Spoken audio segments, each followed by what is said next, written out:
ഒരു ദുഷ്ടനായ രാജാവിന്റെ കൊട്ടാരത്തിൽ നടന്ന സംഭവം. രാജാവിന്റെ പുത്രൻ ഒരു ക്രൂരകൃത്യം ചെയ്തു തൂക്കിക്കൊല്ലുക എന്ന ശിക്ഷ ലഭിക്കേണ്ട കുറ്റം. മിടുക്കനും സുന്ദരനുമായ രാജകുമാരൻ കുറ്റം നിരപരാധിയായ ഒരു ചെറുപ്പക്കാരന്റെ തലയിൽ വെച്ചുകെട്ടി. വൃദ്ധയായ മാതാവിന്റെ ആശ്രയമായ ഏകപുത്രൻ. പിതാവ് മരിച്ചുപോയ യതീം. ചെറുപ്പക്കാരൻ താൻ നിരപരാധിയാണെന്ന് കോടതിയിൽ തെളിയിക്കാനായില്ല. അയാളെ തൂക്കിക്കൊന്നു വിവരമറിഞ്ഞ മാതാവ് ഓടിയെത്തി നെഞ്ചത്തടിച്ച് നിലവിളിക്കാൻ തുടങ്ങി. രാജകുമാരന്റെ കൂട്ടുകാർ വൃദ്ധയുടെ ചുറ്റും കൂടി അവരെ കളിയാക്കാൻ തുടങ്ങി. അവർ ഖാജായുടെയും ശത്രുക്കളായിരുന്നു.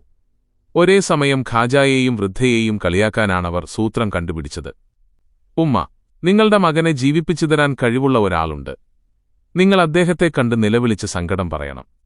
പാവപ്പെട്ട വൃദ്ധ അത് കേട്ട് വിശ്വസിച്ചു. ഖാജായുടെ ഖാൻഖാഹിലേക്കുള്ള വഴി പറഞ്ഞുകൊടുത്തു. വൃദ്ധ ഓട്ടം തുടങ്ങി. ചെറുപ്പക്കാർ ആർത്തു ചിരിച്ച് രസിക്കാനും തുടങ്ങി. ഖാജ ളുഹ്ർ നിസ്കാരത്തിന് വുളു ഉണ്ടാക്കുകയാണ്. ഒരു സേവകൻ വെള്ളം ഒഴിച്ചു കൊടുക്കുന്നുണ്ട്. അപ്പോൾ പുറത്ത് വൃദ്ധയുടെ നിലവിളി ഉച്ചത്തിൽ കേട്ടു. നിങ്ങളാരാണ്? നിങ്ങൾക്കെന്തു വേണം?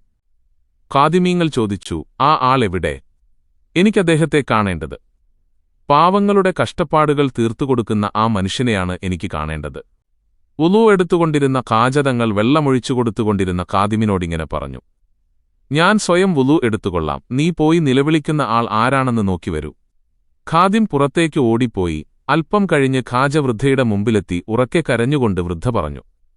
എന്റെ മോനെ അവർ കൊന്നു. അവനെ എനിക്കു വേണം. അവനെ മടക്കിത്തരൂ. ഖാജ ചിന്താകുലനായി കാണപ്പെട്ടു. എന്തു വേണം? വൃദ്ധ നിർത്താതെ കരയുന്നു. മാതൃവേദന സഹിക്കാനാവുന്നില്ല. ഖാജ ഇറങ്ങി വൃദ്ധയുടെ കൂടെ പോയി. കൂടെ കുറെ ഖാദിമീങ്ങളും. കൊട്ടാരത്തിലെത്തി. കൊലമരത്തിനു താഴെ പ്രിയപുത്രന്റെ ചലനമറ്റ ശരീരം. വൃദ്ധ നിലവിളിച്ചു. കൊട്ടാര സേവകന്മാർ വൃദ്ധയെ ആട്ടിയോടിക്കാൻ നോക്കി.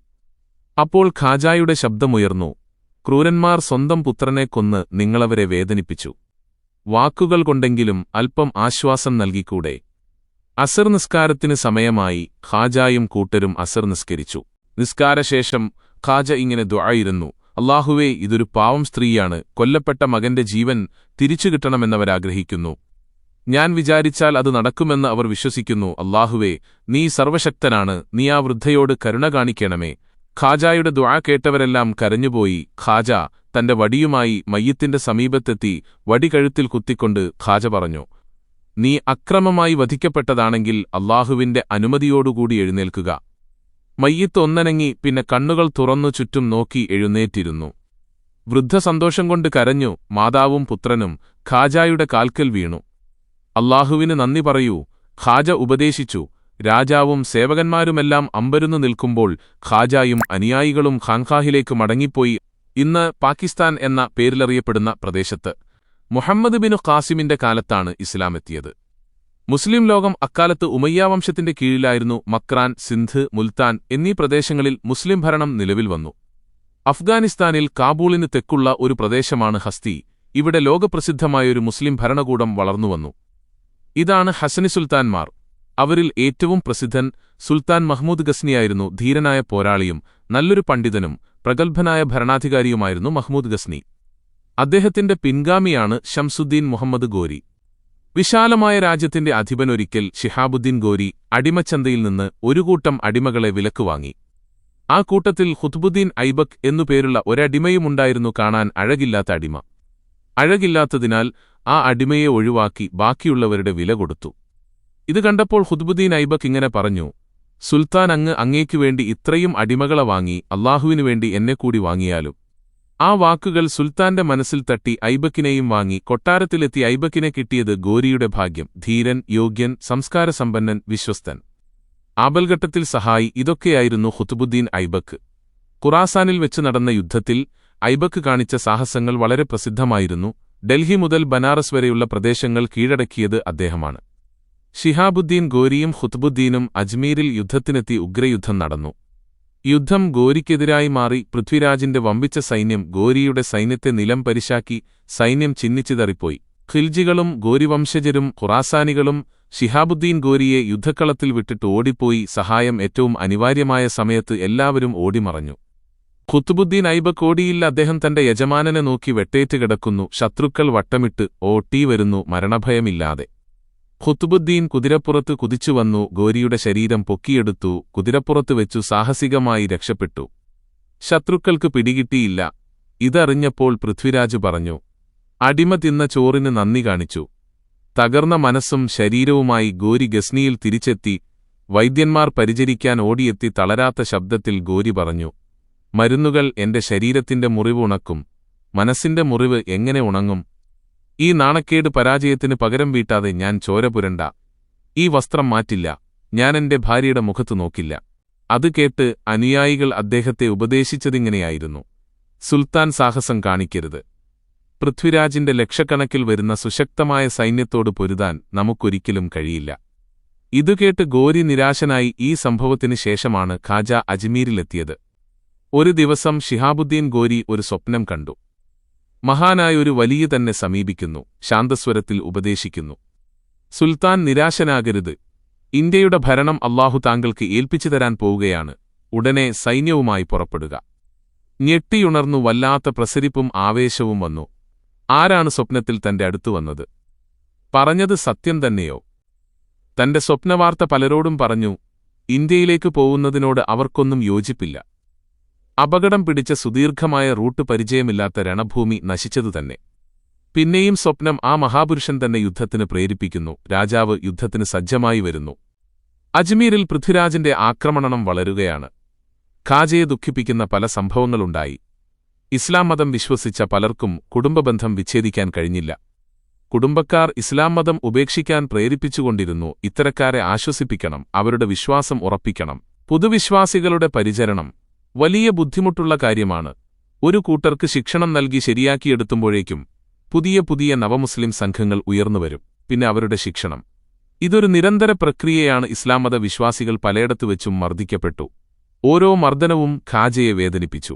പൃഥ്വിരാജിനെ ഞാൻ ഗോരിയുടെ സൈന്യത്തിന് ഏൽപ്പിച്ചിരിക്കുന്നു. ഖാജയുടെ പ്രഖ്യാപനം ഇതറിഞ്ഞപ്പോൾ കൊട്ടാരത്തിൽ പരിഹാസത്തിന്റെ പൊട്ടിച്ചിരി. ഗോരിയോ? അയാള് ഇനി ഇന്നാട്ടിലേക്ക് വരില്ല. പേടിച്ചോടിയോടിയതല്ലേ? ഒരു നേരത്തെ റൊട്ടിക്കു വകയില്ലാത്ത ഈ ഫക്കീറിന്റെ വാക്കുകൾ ആരും ഗൗനിക്കേണ്ടതില്ല. 3 ദിവസത്തിനുള്ളിൽ നാടുവിട്ടു പോവണം. രാജാവിന്റെ അന്ത്യശാസന വന്നു. 3 ദിവസം കഴിയട്ടെ, അപ്പോൾ അറിയാം ആരാണ് നാട് വിടേണ്ടതെന്ന്, നീയോ ഞാനോ. ഖാജയുടെ പ്രതികരണം: ശിഹാബുദ്ദീൻ മുഹമ്മദ് ഗോരി ഒരു വൻ സൈന്യത്തെ സജ്ജമാക്കി. യാത്രയുടെ ഒരുക്കങ്ങൾ തുടങ്ങി. ഗോരി വരുന്നു എന്ന് പൃഥ്വിരാജിന് വിവരം കിട്ടി. ഉടനെ കൂടിയാലോചനകൾ തുടങ്ങി. ഗോരിയെ തകർത്തുതരിപ്പണമാക്കാനുള്ള ശ്രമങ്ങൾ തുടങ്ങി. അനേകം നാട്ടുരാജാക്കന്മാർ ഒത്തുകൂടി. 150ഓളം രാജാക്കന്മാർ, അവരുടെ സംയുക്ത സേന, ആഘോഷകരമായ ഒരുക്കം. ഗോരിയും തന്റെ അടിമയായ ഖുത്ബുദ്ദീൻ ഐബക്കും ചേർന്നാണ് സൈന്യത്തെ നയിക്കുന്നത്. അവരുടെ സൈന്യത്തിന്റെ 4 ഇരട്ടിയിലേറെ വരും പൃഥ്വിരാജിന്റെ സൈന്യം. സ്വന്തം സൈന്യം തന്നെ ലക്ഷക്കണക്കിൽ വരും. 3000 ആനകൾ സഹായസൈന്യവും. ലക്ഷക്കണക്കിലാണ്. സ്വന്തം നാട്ടിലാണ് യുദ്ധം. വേണ്ട ആയുധങ്ങൾ, ഭക്ഷ്യവസ്തുക്കളെല്ലാം സുലഭം. ഗോരിയും സൈന്യവുമെത്തി. യുദ്ധം തുടങ്ങി. ഇരുപക്ഷത്തും അടങ്ങാത്ത ആവേശം. അതിഘോര യുദ്ധം. പൃഥ്വിരാജ് പിടിയിലായി ബന്ധിക്കപ്പെട്ടു. ഗോരിയുടെ വിജയം നാടാകെ അറിഞ്ഞു. ചരിത്രം മാറ്റിയെഴുതി. പീഡിപ്പിക്കപ്പെട്ടവർ ഭരണാധികാരികളായി. ആകാശഭൂമികൾ അല്ലാഹുവിന്റേതാകുന്നു. അവൻ ഉയർത്തുന്നവർ ഉയരുന്നു, താഴ്ത്തുന്നവർ താഴുന്നു. ഖാജയുടെ വചനം. യുദ്ധം ജയിച്ച ശിഹാബുദ്ദീൻ ഗോരിയോട് ആളുകൾ ഒരു കാര്യം അറിയിച്ചു: അജ്മീരിലൊരു മഹാൻ താമസിക്കുന്നുണ്ട്. അങ്ങനെയാണോ? എങ്കിൽ അദ്ദേഹത്തെ സന്ദർശിക്കാം. ഗോരിയും ചില അടുത്ത അനുയായികളും കൂടി ഖാജയെ കാണാനെത്തി. ഗോരി ഖാജായുടെ മുഖത്തേക്ക് നോക്കി: അത്ഭുതം, ഈ മഹാനാണ് സ്വപ്നത്തിൽ വന്ന് എന്നോട് സംസാരിച്ചത്. ഈ മുഖം നല്ല പരിചയം. ശിഹാബുദ്ദീൻ വളരെ ആദരവോടെ കുനിഞ്ഞുനിന്നു. തന്റെ തലപ്പാവെടുത്ത് ഖാജായുടെ കാൽക്കൽ വെച്ചു. ഖാജ തലപ്പാവെടുത്ത് ഗോരിയുടെ ശിരസിൽ കെട്ടിക്കൊടുത്തു. രാജ്യം നല്ല നിലയിൽ ഭരിക്കണം. സത്യവും നീതിയും പുലരണം. എല്ലാവരുടെയും അവകാശങ്ങൾ സംരക്ഷിക്കപ്പെടണം. ഖാജായുടെ വിലപ്പെട്ട ഉപദേശം. അവിടുന്ന് ദുആ ചെയ്യണം, അനുഗ്രഹിക്കണം. എന്റെ ദുആയും അനുഗ്രഹവും എപ്പോഴും ഉണ്ടായിരിക്കും. ഗോരിയും കൂട്ടരും ഖാൻഖാഹിൽ നിന്നും മടങ്ങി. ഖാജായുടെ വാക്കുകൾക്കെന്തു ശക്തി! ജനം അതിശയം കൊണ്ടു. ഡൽഹിയും ലാഹോറും മറ്റനേകം പ്രദേശങ്ങളും ഗോരിയുടെ ഭരണത്തിന് കീഴിലായി. തന്റെ അടിമയായ ഖുത്ബുദ്ദീൻ ഐബക്കിനെ ഇന്ത്യൻ പ്രദേശങ്ങളുടെ ഭരണാധികാരിയായി നിയോഗിച്ചു. ഖുത്ബുദ്ദീൻ അജ്മീർ ഭരിക്കാനായി സയ്യിദ് ഹുസൈൻ മഷ്ഹദിയെ ഏൽപ്പിച്ചു. അദ്ദേഹം വെള്ളക്കുതിര സവാരിക്കാരനായിരുന്നു. എപ്പോഴും കുതിര കൂടെ കാണും. കുതിര വളരെ പ്രസിദ്ധനായിത്തീർന്നു. ഖുത്ബുദ്ദീൻ നീതിമാനായ ഭരണാധികാരിയായിരുന്നു. ഡൽഹിയെ സാമ്രാജ്യ തലസ്ഥാനമായി വളർത്തിയെടുത്തു. ഇടയ്ക്കിടെ അജ്മീരിൽ പോവും. ഖാജയെ കാണും, ഉപദേശങ്ങൾ തേടും. ഖാജായുടെ ഖലീഫ ഖുത്ബുദ്ദീൻ ബക്തിയാർ കാക്കി ഡൽഹിയിലാണുള്ളത്. അദ്ദേഹത്തിന്റെ ഇസ്ലാമിക പ്രചാരണ പ്രവർത്തനങ്ങൾക്ക് ഐബക്ക് എല്ലാ സപ്പോർട്ടുകളും ചെയ്തുവന്നു. AD 1206 ശിഹാബുദ്ദീൻ മുഹമ്മദ് ഗോരി മരണപ്പെട്ടു. ആ ദുഃഖവാർത്ത അജ്മീരിനെയും ഡൽഹിയെയും കനത്ത ദുഃഖത്തിലാഴ്ത്തി ഖാൻഖാഹുകളിൽ പ്രത്യേക പ്രാർത്ഥനകൾ നടന്നു. ഗോരിയുടെ മരണത്തോടെ ഖുത്ബുദ്ദീൻ ഐബക് ഗസ്നി സാമ്രാജ്യത്തിന്റെ സുൽത്താനായിത്തീർന്നു. അതുവരെ ഇന്ത്യൻ പ്രദേശങ്ങളുടെ ചുമതല മാത്രമാണുണ്ടായിരുന്നത്. ഇപ്പോൾ സാമ്രാജ്യം മുഴുവൻ തന്റെ കീഴിലായി. തിരക്കുകൾ വർദ്ധിച്ചു.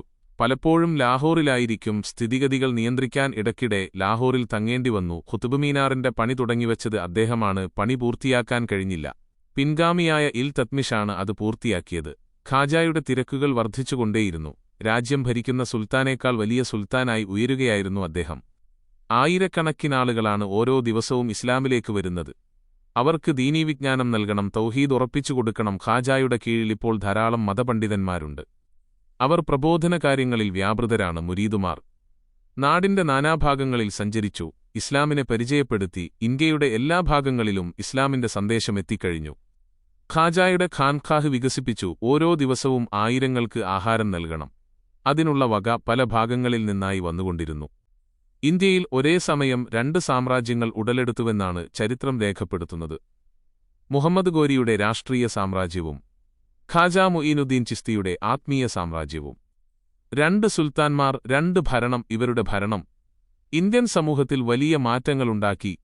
അവരുടെ ആഗമനത്തിനു മുമ്പ് ഇന്ത്യൻ ജനതയ്ക്ക് പുറംലോകവുമായി കാര്യമായ ബന്ധമുണ്ടായിരുന്നില്ല. ഈ ജനസമൂഹം ഏറെ നൂറ്റാണ്ടുകളോളം ഈ നാടിന്റെ 4 അതിരുകൾക്കുള്ളിൽ ചുരുണ്ടുകൂടി ജീവിച്ചു. പുറമെ നിന്ന് യാതൊരു ചിന്താഗതിയും മതവും വ്യവസ്ഥയും കലയും ശാസ്ത്രവും ഇറക്കുമതി ചെയ്യപ്പെടുകയോ കയറ്റി അയക്കപ്പെടുകയോ ചെയ്തില്ല. ഇന്ത്യയിലേക്ക് വരുമ്പോൾ പൗരസ്ത്യനാട്ടിലെ മാത്രമല്ല, ഭൂലോകത്തിലെ തന്നെയും ഏറ്റവും പുരോഗമിച്ച സമുദായമായിരുന്നു മുസ്ലിങ്ങൾ. ലളിതസുന്ദരമായ മതവും ധാരാളം ശാസ്ത്രങ്ങളും മഹത്തായൊരു സംസ്കാരവും വഹിച്ചുകൊണ്ടാണവർ വന്നത്. അറബികളുടെയും പേർഷ്യക്കാരുടെയും തുർക്കികളുടെയും വ്യത്യസ്തമായ സവിശേഷതകളെ കൂട്ടിയിണക്കിയ മുസ്ലിങ്ങൾ അസാധാരണവും അമൂല്യവുമായ ധാരാളം സംഭാവനകൾ ഇന്ത്യക്കാർക്ക് നൽകി.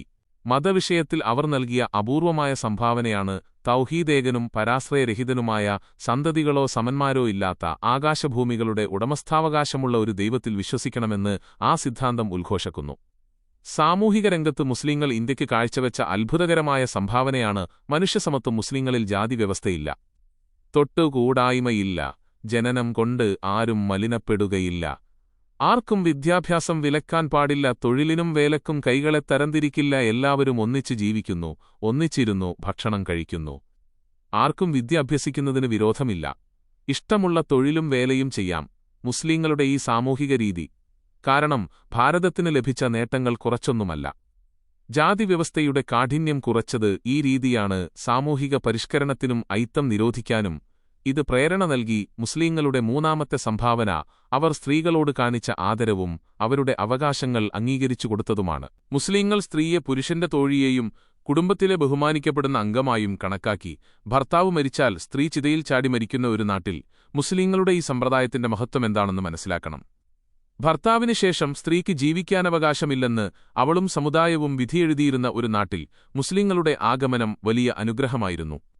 ഷാജഹാൻ ചക്രവർത്തിയുടെ കാലത്ത് ഇന്ത്യ സന്ദർശിച്ച പ്രശസ്ത സഞ്ചാരി ബെർണീർ എഴുതിയതിങ്ങനെ: ഹിന്ദുക്കളുടെ മതകാര്യങ്ങളിൽ ഇടപെടുക അവരുടെ ഭരണരീതിയായിരുന്നില്ല. മതപരമായ കടമകളും ആചാരങ്ങളും നടത്താൻ ഹിന്ദുക്കൾക്ക് അവർ അനുമതി നൽകിയിരുന്നു. മുസ്ലിം ഭരണാധികാരികൾ നെയ്ത്ത്, ചിത്രവേല, കൊത്തുപണി, പട്ടുനെയ്ത്ത്, കടലാസു നിർമ്മാണം തുടങ്ങി നിരവധി തൊഴിലവസരങ്ങൾ സൃഷ്ടിച്ചു. പള്ളികളും സ്കൂളുകളും നിർമ്മിച്ച്, റോഡുകൾ നിർമ്മിച്ച്, കൃഷി വികസനത്തിന് പദ്ധതികൾ നടപ്പാക്കി, തോട്ടങ്ങളും തോപ്പുകളും നിർമ്മിച്ച്, കിണറുകൾ കുഴിച്ച്, മരങ്ങൾ നട്ടുപിടിപ്പിച്ചു.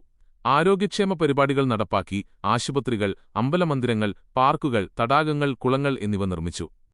ശില്പകലയാണ് മറ്റൊരു സംഭാവന. ഇന്ത്യൻ ജനതയുടെ ജീവിതത്തിലും വമ്പിച്ച മാറ്റങ്ങളാണ് മുസ്ലിങ്ങളുടെ ആഗമനം കൊണ്ടുണ്ടായത്. ഭാഷയുടെയും സംസ്കാരത്തിന്റെയും വളർച്ചയാണ് മറ്റൊരു പ്രധാന നേട്ടം. അറബി, പേർഷ്യൻ ഭാഷകൾ ഇന്ത്യൻ ഭാഷകളെ സ്വാധീനിച്ചു. പദങ്ങൾ ധാരാളം വിനിമയം ചെയ്യപ്പെട്ടു. ഇസ്ലാം മതപ്രചരണത്തിന് സമഗ്രമായൊരു പദ്ധതിയാണ് ഖാജ ആവിഷ്കരിച്ചത്. ദീനീ സന്ദേശങ്ങൾ ഇന്ത്യയുടെ എല്ലാ ഭാഗങ്ങളിലും എത്തിക്കാൻ ഖലീഫമാരെ നിയോഗിച്ചു. അവരെ സഹായിക്കാൻ ധാരാളം മുരീദുമാരും ഉണ്ടായിരുന്നു. പിൽക്കാലത്ത് ഈ ഖലീഫമാരെല്ലാം ഷേഖുമാരായിത്തീർന്നു. അവരുടെ പക്കൽ നിന്ന് ആളുകൾ ത്വരീഖത്ത് വാങ്ങി ശരീഅത്തും ത്വരീഖത്തും ഒന്നിച്ചു പഠിക്കുന്നു, ഒന്നിച്ചു പരിശീലിക്കുന്നു. അതായിരുന്നു അന്നത്തെ അവസ്ഥ. ഒരാൾ ഷെയ്ഖിന്റെ മുമ്പിൽ വന്നു ഇസ്ലാം മതം സ്വീകരിക്കുന്നു, ഇസ്ലാം മതം സ്വീകരിക്കുന്നു, ഉടനെ ശിഷ്യനായി മാറുകയും ചെയ്യുന്നു. ഇസ്ലാമിക വിജ്ഞാനവും സംസ്കാരവും ഒന്നിച്ചു നേടുന്നു. ഖാജാ മുഈനുദ്ദീൻ ചിസ്തി തങ്ങൾ ഇടയ്ക്കിടെ തന്റെ ഉപ്പാപ്പയായ നബി സല്ലല്ലാഹു അലൈഹി വസല്ലം തങ്ങളെ സ്വപ്നത്തിൽ ദർശിക്കാറുണ്ട്. ഒരിക്കൽ നബിതങ്ങൾ ഖാജായോട് ഇങ്ങനെ കൽപ്പിച്ചു: നിക്കാഹ് എന്ന സുന്നത്ത് നിർവഹിക്കുക. പ്രായം ഏറെയായിട്ടുണ്ട്, ഇതുവരെ വിവാഹത്തെക്കുറിച്ച് ചിന്തിക്കാൻ നേരം കിട്ടിയിട്ടില്ല. ഒരു സുന്നത്തുകൂടി കിട്ടാൻ കൽപ്പന വന്നിരിക്കുന്നു. ഒരു സംഭവം ഇങ്ങനെ റിപ്പോർട്ട് ചെയ്യപ്പെടുന്നു. പഡ്ലീലി കോട്ടയുടെ ഭരണാധികാരി മലിക് വത്താബ് ശത്രുരാജാവുമായി യുദ്ധം ചെയ്തു. ശത്രുരാജാവ് പരാജയപ്പെട്ടു. പലരെയും പിടികൂടി. കൂട്ടത്തിൽ രാജാവിന്റെ മകളും പിടിക്കപ്പെട്ടു.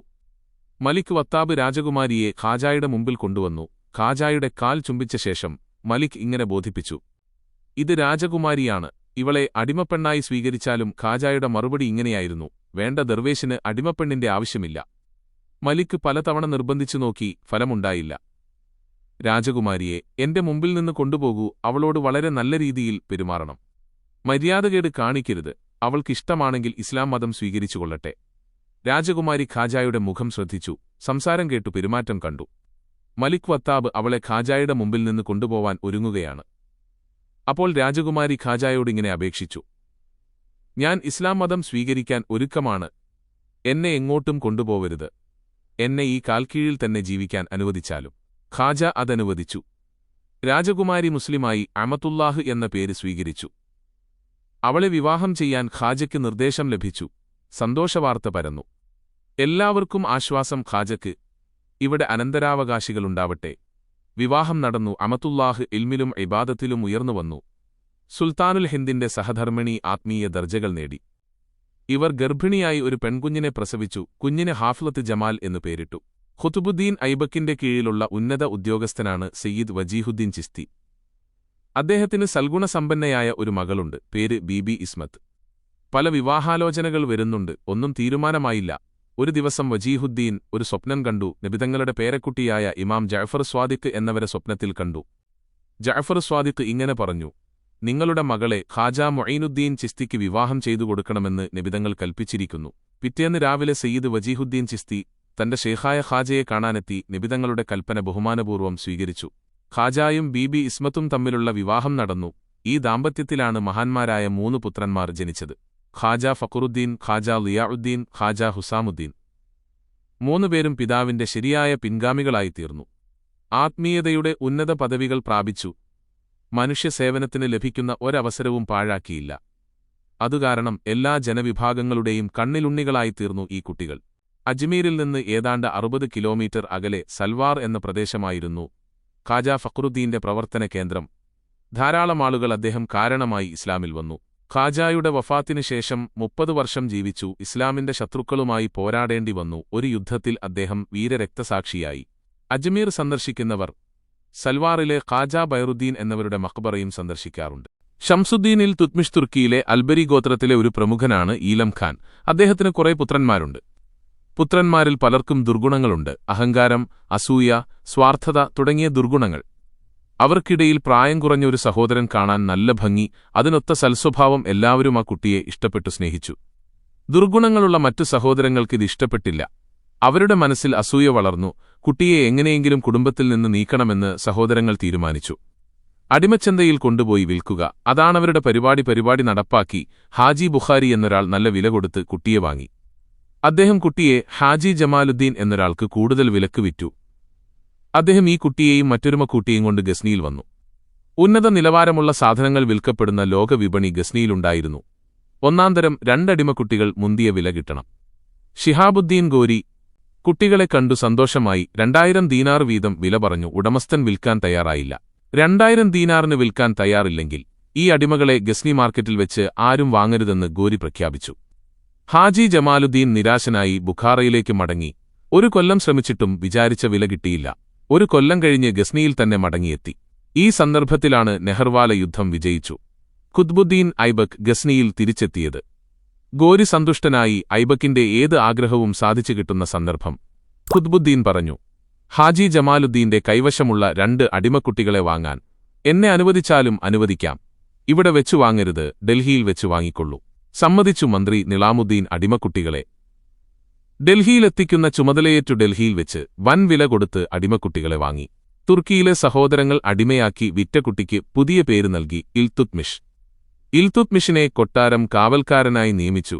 മികച്ച കുതിരസവാരിക്കാരനും ആയുധഭ്യാസിയുമായി മാറി.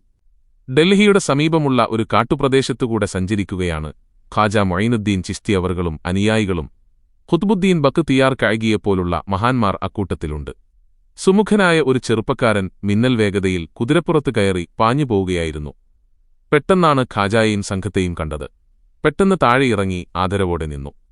കുറച്ചുനേരം സംസാരിച്ചു. പിന്നെ വിട ചോദിച്ചു. കുതിരയെ നടത്തിക്കൊണ്ട് മഹാന്മാരുടെ കണ്ണിൽ നിന്ന് മറഞ്ഞ ശേഷമാണ് കുതിരപ്പുറത്ത് കയറിയത്. ഖാജായുടെ മുഖഭാവം മാറി. ഗൗരവം പൂണ്ടുകൂടെയുള്ളവർ പരിഭ്രാന്തരായി. ഖാജ ഇങ്ങനെ പറഞ്ഞു: ആ ചെറുപ്പക്കാരനിൽ അല്ലാഹുവിന്റെ പ്രകാശം കാണുന്നു. അവൻ കിരീടം ധരിക്കും, ഇന്ത്യ ഭരിക്കും. ആ ചെറുപ്പക്കാരൻ ഇൽതുത്മിഷായിരുന്നു. കൊട്ടാരം പാറാവുകാരനായി സേവനമാരംഭിച്ച ഇൽതുത്മിഷ് ഏറെനാൾ കഴിയും മുമ്പേ പട്ടാളക്കാരനായി. പദവികൾ ഉയർന്നുയർന്നു വന്നു. ഇൽതുത്മിഷ് പിന്നീട് അജ്മീരിൽ വരികയും കാൽ ചുംബിക്കുകയും ചെയ്തു. അദ്ദേഹം ഡൽഹിയിലായിരിക്കുമ്പോൾ ഇടയ്ക്കിടെ ഷെയ്ഖ് ഖുത്ബുദ്ദീൻ ബഖ്തിയാർ കായികിയെ കാണാൻ പോവുമായിരുന്നു. സൂഫികളുടെ സഹവാസം വളരെയേറെ ഇഷ്ടപ്പെട്ടിരുന്നു. അവരുടെ ഉപദേശം കേൾക്കുന്നതും പ്രാർത്ഥനകളിൽ പങ്കെടുക്കുന്നതും വളരെ സന്തോഷമുള്ള കാര്യമായിരുന്നു.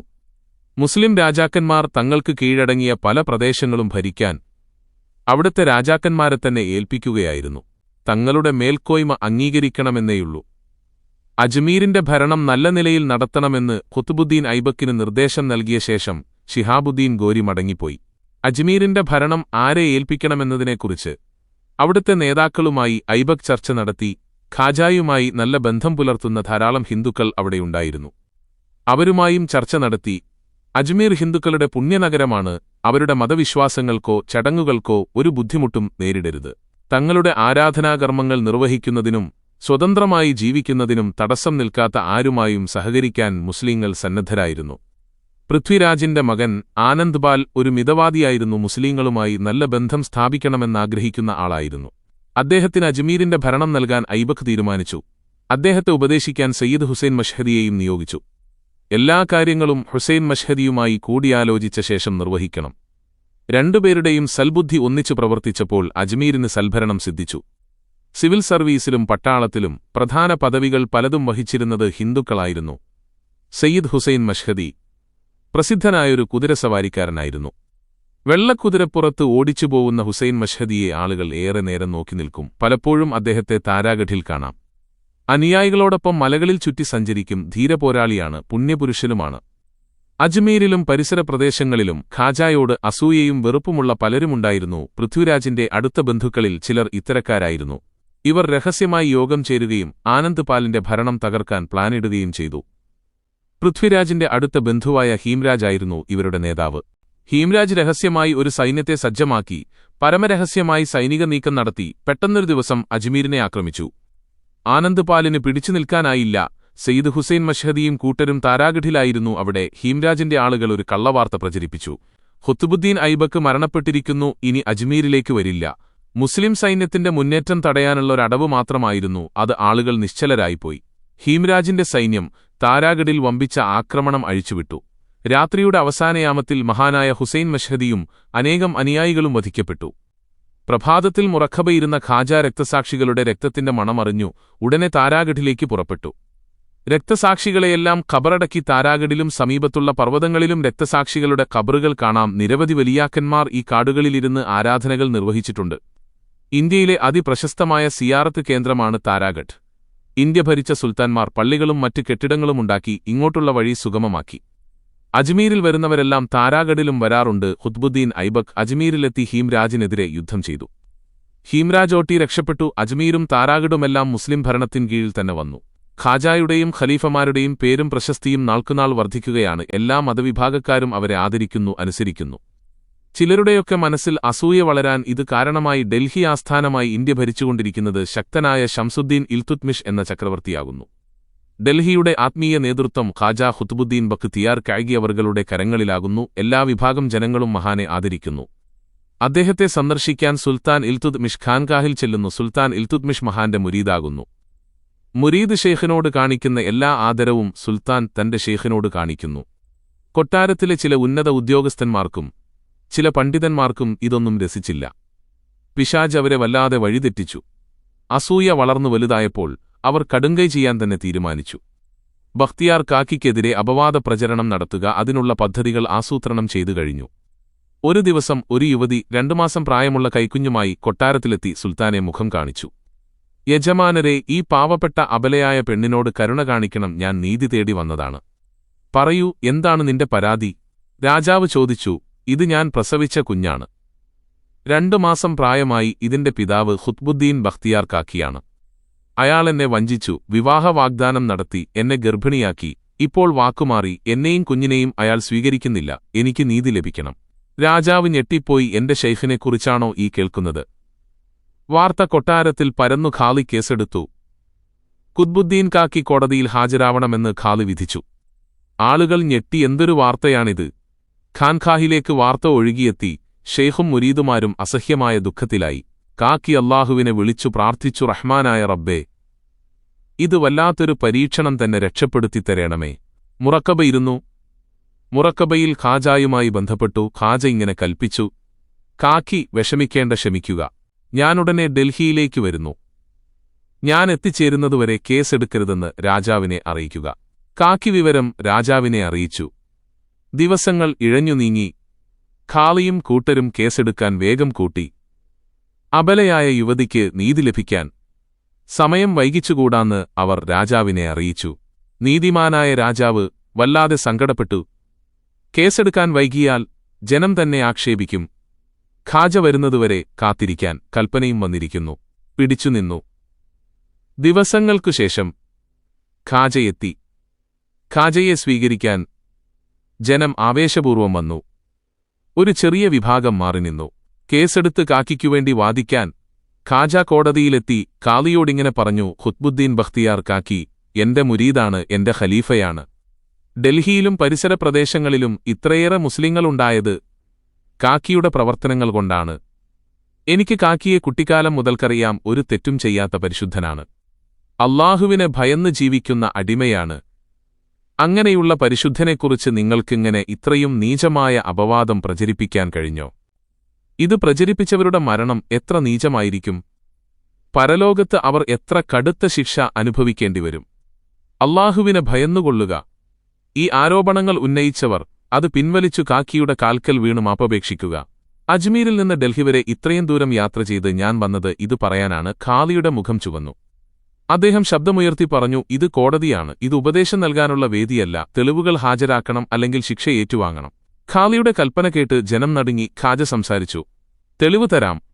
എല്ലാവരും ആകാംക്ഷാഭരിതരായി. എന്താണ് തെളിവ്? കാക്കി നിരപരാധിയാണെന്ന് തെളിയിക്കുന്ന എന്ത് തെളിവാണ് നിങ്ങൾക്ക് ഹാജരാക്കാൻ കഴിയുക? ഖാലിയുടെ ചോദ്യം കേട്ടപ്പോൾ ഖാജ ശാന്തനായി പറഞ്ഞു, കുഞ്ഞിന്റെ വാക്ക് അതാണ് തെളിവ്. നിന്റെ പിതാവ് ആരാണെന്ന് കുഞ്ഞിനോട് ചോദിച്ചു നോക്കൂ. ഇതെന്ത് തമാശ?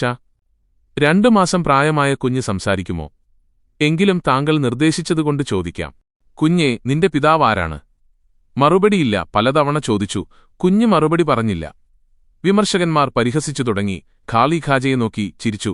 ഖാജ ഇങ്ങനെ അറിയിച്ചു, കോടതി സമ്മതിക്കുകയാണെങ്കിൽ ഞാനൊന്ന് ചോദിച്ചു നോക്കാം.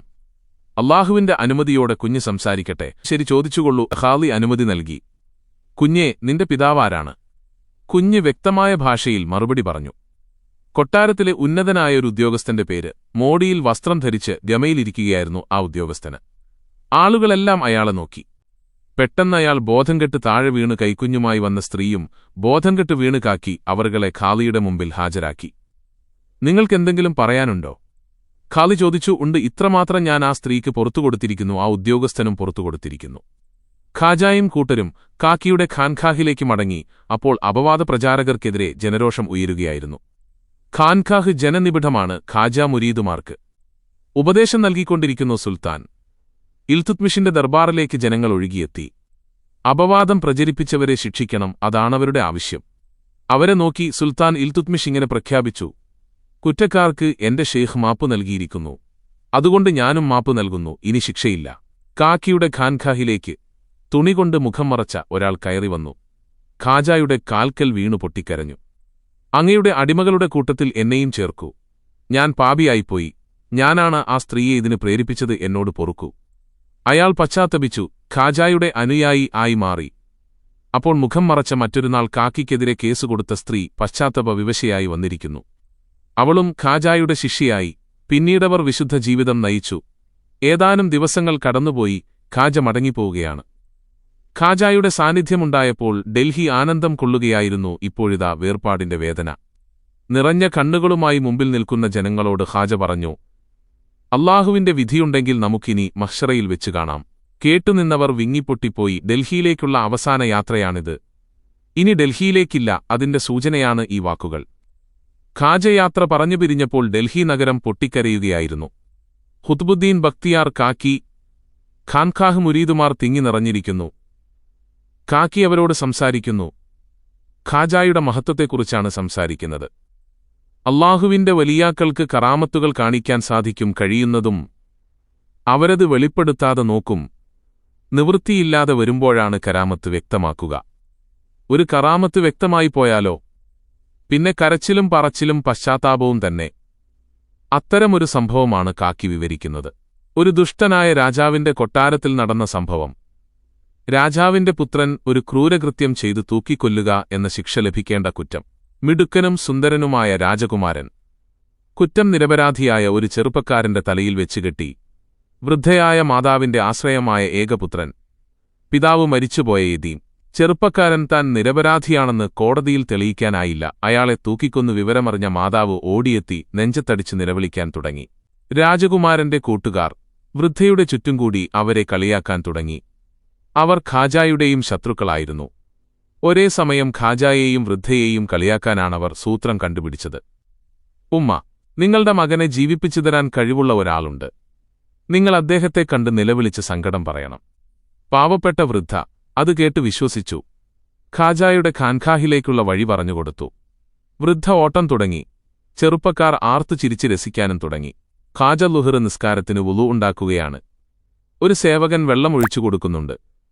അപ്പോൾ പുറത്ത് വൃദ്ധയുടെ നിലവിളി ഉച്ചത്തിൽ കേട്ടു. നിങ്ങളാരാണ്? നിങ്ങൾക്കെന്തു വേണം? ഖാദിമീങ്ങൾ ചോദിച്ചു. ആ ആളെവിടെ? എനിക്കദ്ദേഹത്തെ കാണേണ്ടത്. പാവങ്ങളുടെ കഷ്ടപ്പാടുകൾ തീർത്തുകൊടുക്കുന്ന ആ മനുഷ്യനെയാണ് എനിക്ക് കാണേണ്ടത്. വുളു എടുത്തുകൊണ്ടിരുന്ന ഖാജ തങ്ങൾ വെള്ളമൊഴിച്ചുകൊടുത്തുകൊണ്ടിരുന്ന ഖാദിമിനോടിങ്ങനെ പറഞ്ഞു.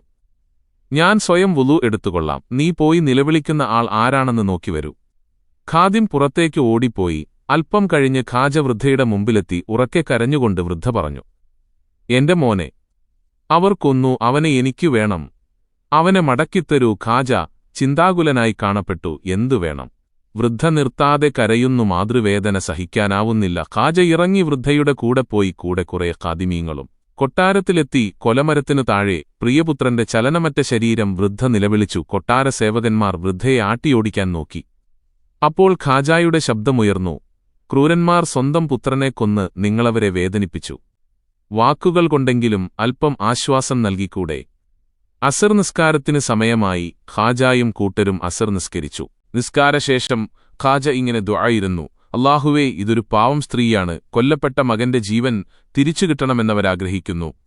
ഞാൻ വിചാരിച്ചാൽ അത് നടക്കുമെന്ന് അവർ വിശ്വസിക്കുന്നു. അല്ലാഹുവേ, നീ സർവശക്തനാണ്. നീ ആ വൃദ്ധയോട് കരുണ കാണിക്കണമേ. ഖാജായുടെ ദുആ കേട്ടവരെല്ലാം കരഞ്ഞുപോയി. ഖാജ തന്റെ വടിയുമായി മയ്യത്തിന്റെ സമീപത്തെത്തി വടി കഴുത്തിൽ കുത്തിക്കൊണ്ട് ഖാജ പറഞ്ഞു. നീ അക്രമമായി വധിക്കപ്പെട്ടതാണെങ്കിൽ അല്ലാഹുവിന്റെ അനുമതിയോടുകൂടി എഴുന്നേൽക്കുക. മയ്യത്ത് ഒന്നനങ്ങി. പിന്നെ കണ്ണുകൾ തുറന്നു ചുറ്റും നോക്കി എഴുന്നേറ്റിരുന്നു. വൃദ്ധ സന്തോഷം കൊണ്ട് കരഞ്ഞു. മാതാവും പുത്രനും ഖാജായുടെ കാൽക്കൽ വീണു. അല്ലാഹുവിന് നന്ദി പറയൂ. ഖാജ ഉപദേശിച്ചു. രാജാവും സേവകന്മാരുമെല്ലാം അമ്പരുന്നു നിൽക്കുമ്പോൾ ഖാജായും അനുയായികളും ഖാൻഖാഹിലേക്ക് മടങ്ങിപ്പോയി. അല്ലാഹുവേ, അജ്മീർ ഖാജ തങ്ങളുടെ ബർക്കത്തുകൊണ്ട് ഞങ്ങളുടെ ഇരു ലോകത്തും നീ വിജയം നൽകി അനുഗ്രഹിക്കണേ. ആമീൻ യാ റബ്ബൽ ആലമീൻ. വീഡിയോ ഇഷ്ടമായെങ്കിൽ ലൈക്ക് ചെയ്യാനും ഷെയർ ചെയ്യാനും മറക്കരുത്. നിങ്ങളുടെ വിലയേറിയ അഭിപ്രായങ്ങൾ രേഖപ്പെടുത്തുക. ചാനൽ സബ്സ്ക്രൈബ് ചെയ്യാനും പുതിയ വീഡിയോകളുടെ നോട്ടിഫിക്കേഷനായി ബെല്ലൈക്കൺ അമർത്താനും മറക്കരുത്.